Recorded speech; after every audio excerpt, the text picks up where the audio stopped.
नमस्कार साथियों, good morning. आपका द एनके स्टडी के यूट्यूब चैनल पर मैं नवीन कुमार एक बार फिर से स्वागत करता हूं। तो आज के इस वीडियो में हम जानेंगे कि उत्तर प्रदेश शिक्षा सेवा चयन आयोग जो है कि सबसे पहले जो एग्ज़ाम कराएगा वो टीजीटी पीजीटी का एग्ज़ाम कराएगा। नए आयोग के लिए पेपरों की सुरक्षा और केंद्र निर्धारित चुनौती होगी। तो जिस तरह से लगातार आरओ एआरओ और उत्तर प्रदेश पुलिस की परीक्षा जो है पेपर लीक हो गया है, उसको देखते हुए नया शिक्षा सेवा चयन आयोग के सम्मुख जो है कि बहुत बड़ी परेशानी सामने है। क्योंकि नए आयोग के सामने सबसे पहले तो एक एग्ज़ाम कराने की होगी, जो कि काफ़ी समय के बाद नया आयोग बन के तैयार हुआ है। तो चुनौती भी है कि एक एग्ज़ाम जो है कि शुचितापूर्व, बिना पेपर लीक के, बिना पेपर वायरल के संपन्न हो जाए। तो इसलिए भी आयोग जो भी कदम उठाएगा, फूँक-फूँक के उठाएगा। तो नए आयोग के लिए पेपरों की सुरक्षा और केंद्र निर्धारित चुनौती है। नया आयोग कराएगा सबसे पहले टीजीटी पीजीटी परीक्षा। तो क्या है, न्यूज़ देख लेते हैं। उससे पहले चैनल पे नए हैं तो उसको एक लाइक और सब्सक्राइब जरूर करें। तो आरओ एआरओ से अधिक टीजीटी पीजीटी परीक्षा के लिए आवेदन आए हैं। तो जितने आवेदन आरओ एआरओ में नहीं, तो उससे कहीं अधिक जो है कि टीजीटी और पीजीटी परीक्षा के लिए है। तो अपने गठन के बाद नया शिक्षा सेवा चयन आयोग सबसे पहले सहायक अध्यापक टीजीटी प्रवक्ता पीजीटी परीक्षा 2022 का आयोजन कराएगा। इस परीक्षा में केंद्र निर्धारण एवं पेपरों की सुरक्षा आयोग के लिए सबसे बड़ी चुनौती होगी। तो ये बात स्पष्ट हो गया है कि जून के बाद जो है कि जब आयोग चुनाव के बाद जब आयोग अपनी कार्यप्रणाली शुरू करेगा, तो सबसे पहले वरीयता में सबसे पहले यही है कि वो टीजीटी और पीजीटी का एग्ज़ाम कराएगा। अब इसमें भी हो सकता है कि सबसे पहले वो टीजीटी का एग्ज़ाम कराए या फिर पीजीटी का एग्ज़ाम कराए, या तो अभी तक जैसा होता आया है कि एक दिन टीजीटी का एग्ज़ाम फिर दूसरे दिन पीजीटी का एग्ज़ाम होता है, तो शायद आयोग ऐसा ही कर सकता है।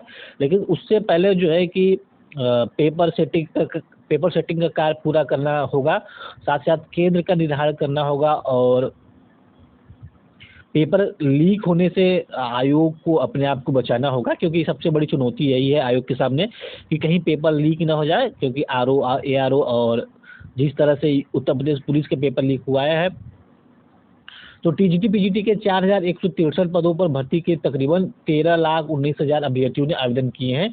इनकी संख्या समीक्षाधिकारी, सहायक समीक्षाधिकारी परीक्षा 2023 के अभ्यर्थियों की संख्या से काफ़ी अधिक है। आरओ एआरओ परीक्षा के लिए 10,76,110 अभ्यर्थियों ने आवेदन किया था।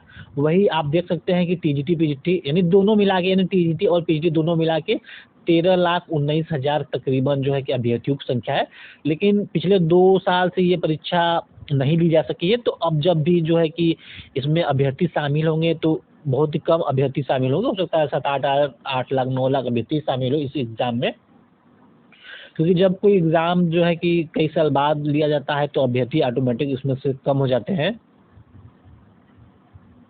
यह परीक्षा 11 फरवरी को प्रदेश के 58 जिलों यानी आरओ एआरओ की परीक्षा देश के यानी प्रदेश के उत्तर प्रदेश के 58 जिलों के 2,387 केंद्रों में आयोजित किया गया था।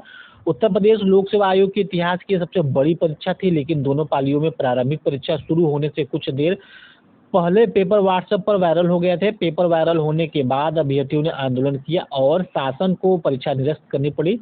परीक्षा में केंद्र निर्धारण को लेकर काफ़ी सवाल उठे थे। तो इन सब सवालों से बचने के लिए जो है कि नया शिक्षा सेवा चयन आयोग को अपने कदम बहुत ही सूझ-बूझ के साथ उठाना होगा। कहीं जो है कि नया शिक्षा सेवा चयन आयोग के सामने पहले ही परीक्षा में दाग न लग जाए। इसलिए अब तैयारी जो है कि नया आयोग नए सिरे से करेगा, चुनाव के बाद करेगा।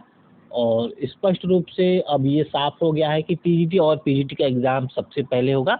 असिस्टेंट प्रोफेसर का एग्ज़ाम अभी नहीं होगा। यानी अभी तो जो न्यूज़पेपर के माध्यम से पता चला है कि टीजीटी पीजीटी का एग्ज़ाम पहले हो सकता है कि दोनों को एग्ज़ाम का घोषणा भी नया आयोग जो है कि चुनाव के बाद ही कर दे। तो फिलहाल इस वीडियो में बस इतना ही। अगर आपको जानकारी पसंद आए तो उसको ज़रूर से लाइक करें, चैनल पे नए हैं तो सब्सक्राइब करें। मिलते हैं अगले वीडियो में। बने रहिए द इनके स्टडी के साथ। बहुत बहुत धन्यवाद।